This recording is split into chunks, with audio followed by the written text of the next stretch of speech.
So, hi everyone. Can I actually take this off? Hello, hello. I'm Mike Schwartz. I'm the founder of Glue, and I also lead the Janssen project at the Linux Foundation. And I'm here to talk to you about digital public goods. And before I do that, I just want to say thank you to OpenUK, Amanda Brock, wherever you are, to all the volunteers who are making this happen. This is a great event, and after COVID, I'm just so glad to see everybody in person. So thank you. Let's start with some definitions, some acronym definitions, because I might throw these acronyms around to save time. And which reminds me, let me start my stopwatch so I know how we're doing on time. So not surprisingly, oh no. Okay, so DPGs are digital public goods. DPI is digital public infrastructure. The DPGA is the Digital Public Goods Alliance. The UNDP is the UN Development Program, which was chartered in the 60s. And an SDG is a Sustainable Development Goal, which are defined by the UNDP, of which there are 17. So let's just start by level setting, like why we're here. What's the intention? And I'm just going to read some of this because it's faster. The UNDP's mandate is to end poverty, build democratic governance, rule of law, and inclusive institutions. Now, this is part that's important for our talk today. We advocate for change, and we connect countries to knowledge, experience, and resources to help people build a better life. So this is the mission. And that's right off their website. So SDG 9 aims to build resilient infrastructure, promote sustainable industrialization, and foster innovation. I think you can probably connect the dots and see why digital public infrastructure is going to be important to SDG 9. But I'll let Yoda Michael sort of say it in his own words. And he says, digital public infrastructure, such as our national digital ID system, is foundational to reach and deliver services to everyone in Ethiopia. And let's just put a star on digital ID systems, because we're going to talk a little bit about identity later. Now, again, sorry for reading this. I'm just going to read it so we can get through it faster, but the words are important. So what is the DPGA? It is not a UN organization. What it is a multi-stakeholder UN-endorsed initiative that facilitates the discovery and deployment of open source technologies, bringing together countries and organizations to create a thriving global ecosystem for digital public goods and that help achieve the SDGs. So what are the DPGA goals? Now, this is an important slide because, spoiler alert, these slides are good. I'm going to tell you the answer to all these goals, but this is sort of a good roadmap for the rest of this talk. So the first goal of the DPGA is to vet DPGs and make them discoverable. And they're going to do this by creating what's called a registry or a listing of open source projects. The second goal is to build an ecosystem to promote adoption of DPGs. That's sort of what the DPGA does in general, actually. Third, the DPGA seeks to inform and motivate governments to adopt DPGs. They're going to inform governments through an alliance with an organization called GovStack, which is going to create blueprints for technical solutions. And they're going to motivate governments by creating a marketing program called 50 in 5, which is an initiative to sign up 50 countries to deploy DPI in 5 years. And they want to build local know-how about DPGs. So in order to understand any organization, we need to know who's behind it. And so who's behind the DPGA? Well, the UN, and UNDP and UNICEF are both UN organizations, as you know. NORAD, that's not the nuclear missile thing from what was that, War Games or Matthew Broderick? The NORAD is actually the Norwegian Economic Development Agency. And BMZ is the German Economic Development Agency and Sierra Leone. And these are some of the countries that are currently in the DPGA, and these are some of the donors. Now, the DPG registry, so as I mentioned, I lead the Janssen project. The Janssen project is a registered DPGA, or DPG, sorry. And this is our listing for the Janssen project, just as an example. And there's 136 projects listed in the registry. In order to become a DPG, you need to be nominated, you need to get reviewed and approved, and after you're in the DPG, after you're in the registry, they publish this sort of like listing. They show, I think this is GitHub commits. You can see Janssen project is quite busy. Some of the other projects maybe not so much. So when you submit your DPG, here are the questions that they ask you, and these are verbatim. So, does your solution further the SDGs? Do you use an OSI approved, or they don't even say that, do you use an approved open source license?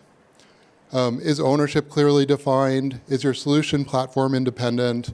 Are there documentations? Are you not collecting a bunch of PII? And does the digital solution adhere to standards and best practices? And does the digital solution take steps to anticipate, prevent, and do no harm? Okay, so what is GovStack?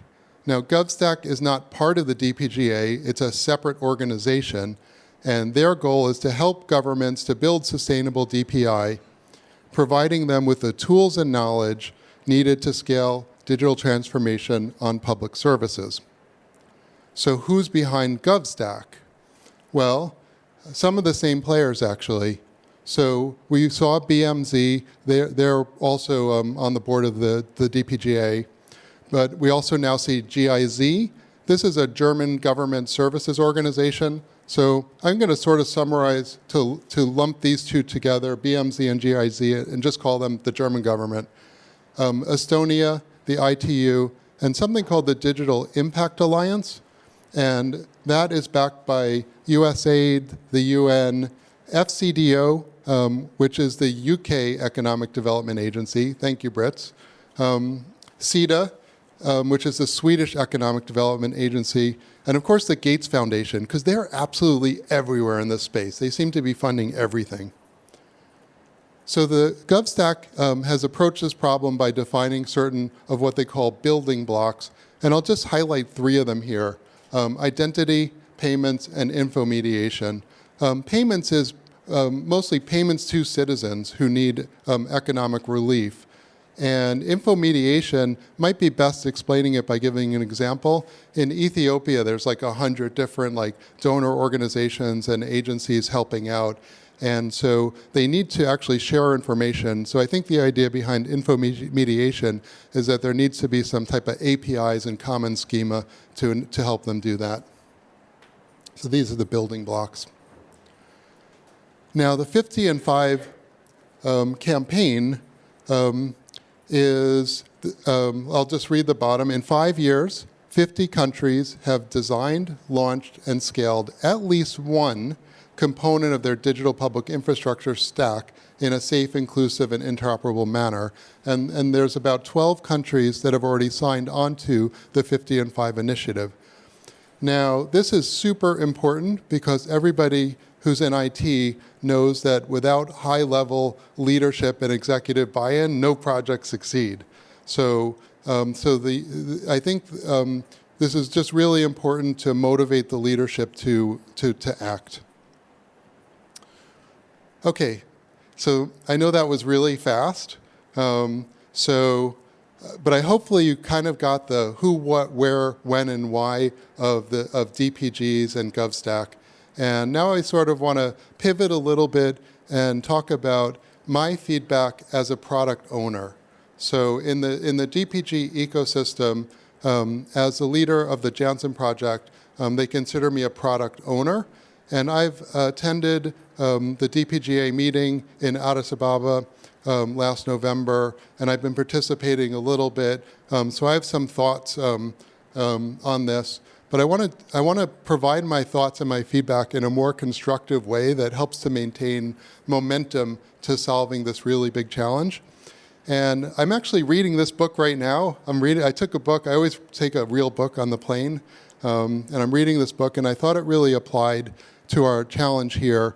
I'm going to read a little bit from the introduction. This book is written by my colleague and friend, John Wolpert, and he says, overcoming seemingly impossible problems, how about like, rolling out digital public infrastructure in nations, that's, just saying, and creating truly innovative things depends a lot on how much momentum you can muster when turning bad ideas into good ones.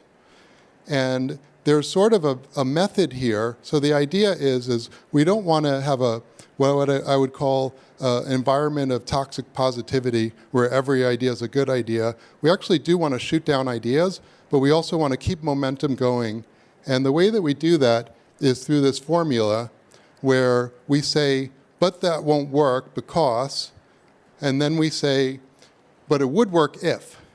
And we give, now, ideally, we would have, so the first but is called the first but, and this is the second but. Ideally, we could have many second buts here. I'm only going to put one here, but this is sort of the approach I'm taking. And so let's just start with this and say, okay, this is a great idea, but it's not going to work because the DPGA and its members think open source is free, as in free of cost, and not the open source freedoms. When I was at the DPGA meeting, the executive director actually said, we want to keep open source free and available. And I asked what she meant, and she specifically said she meant free of cost. There's a fundamental misunderstanding at the DPGA about what free means, and that's a problem. But it would work if we use the registry to publish a unit of intrinsic value for each DPG, enabling open source products to fund maintenance and innovation. So I think what we can do is set the expectation that there's value here, and every project has a different way that they're going to convey value. For example, in my software project, we use monthly active users. If you're using an API gateway, maybe you use transactions. But there needs to be some way that, that the users of the software know that that value has to flow back to the project in order to keep this project going. There's the boring stuff in a software project and the interesting stuff. The boring stuff is the, patching bugs and patching CVEs and security flaws. The interesting stuff is innovation. We need both of those things to happen, and that's not going to happen for free. Now, who pays that cost? Well, that we don't care. Anyway, I don't, whether it's Gates Foundation or the country, that doesn't matter to the software project. But the idea that there needs to be some way to measure value, and that value has to flow back to the projects, and that small countries should pay less than big countries. In order to do this, we need a measure of intrinsic value, and the first question countries ask is how much is it going to cost? And if we tell them free, we've failed. Second, it's not going to work because the DPGA is not seriously engaged with the open source community and does not understand the nuances and diversity of the 4 million plus projects.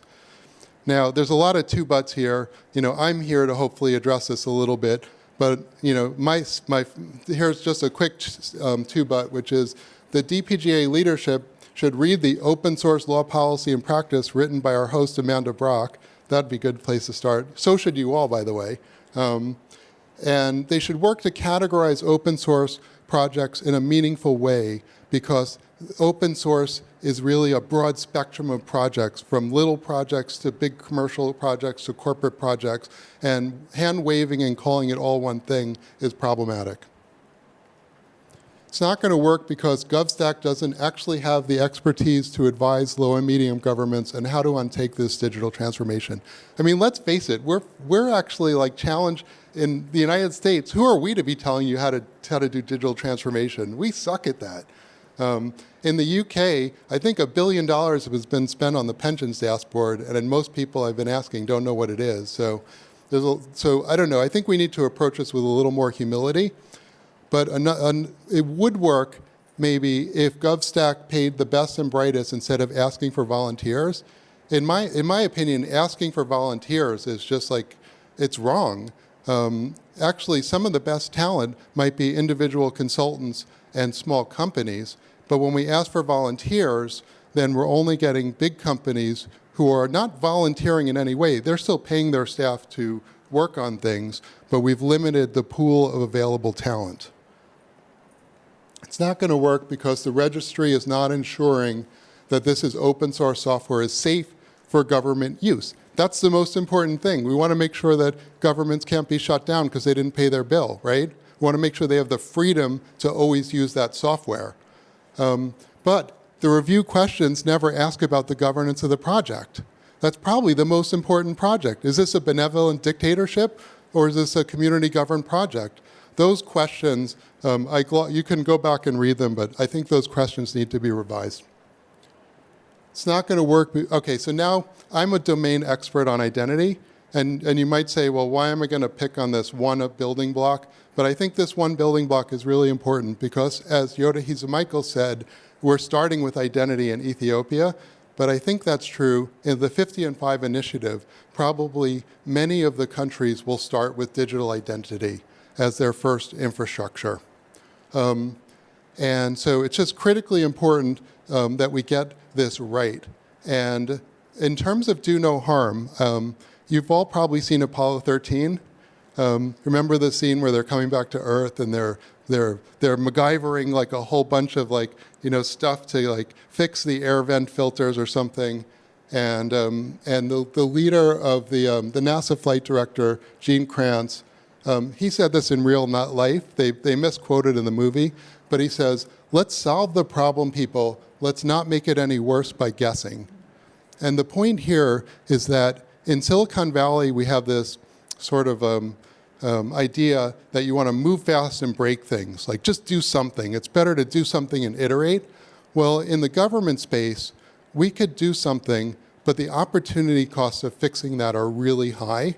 So we could actually really do harm by moving fast. So let me get to my actual criticism of this whole thing. It's not going to work because the GovStack's current design for digital identity anoints a monopoly vendor and was not reviewed by a quorum of industry experts. So it would work if GovStack's guidelines were restricted to which standards to use, how to use them, i.e. to profile the standards, and feedback was gathered through a liaison with leading industrial organizations like the OpenID Foundation. And again here, we could have a number of other two-buts. But I just want to point out a success that has been really great here in the UK, and that's open banking. And I'll tell you a story. I was talking to Ralph Bragg, who was the CTO of the open banking implementation entity, about a sort of esoteric standard called UMA. And I was trying to convince him that the UK open banking standard should use UMA. And he said, no, we can't do that because there's not enough vendors who implement it, and we want to make sure that there's a robust competition among the solution providers. And by the way, there was probably at least 4 vendors, so Glue wasn't the only vendor who could do this. There was also 3 other fairly sizable competitors, but the biggest player in the industry didn't support it, and they felt like it needed to have universal adoption.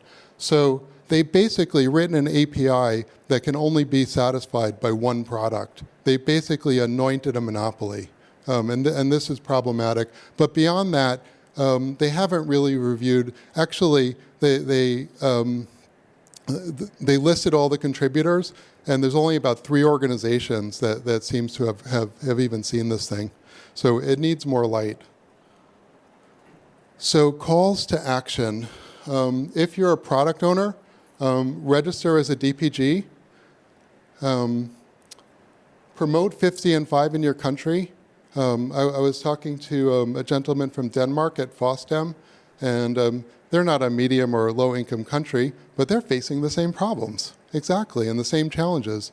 So 50 and 5 doesn't have to be limited to low and medium income countries. You might know that in the European Union, we're trying to figure out digital identity and wallets. and mobile driver's license and stuff like that. So I have to say, I feel like we're still in learning phase ourselves in Western countries. So yeah, and then advocate for DPI by raising your concerns. We're not going to get this thing moving by just saying, great job, we're doing something. We need real criticism here, real honest criticism of this technical stack. And I'm suggesting that we do that on LinkedIn. LinkedIn is not perfect, but there is a critical mass of DPGA team, of industry experts, and so it's not perfect, but I think that we can really perhaps use LinkedIn to get the feedback and attention that we need. And with that, I will take questions.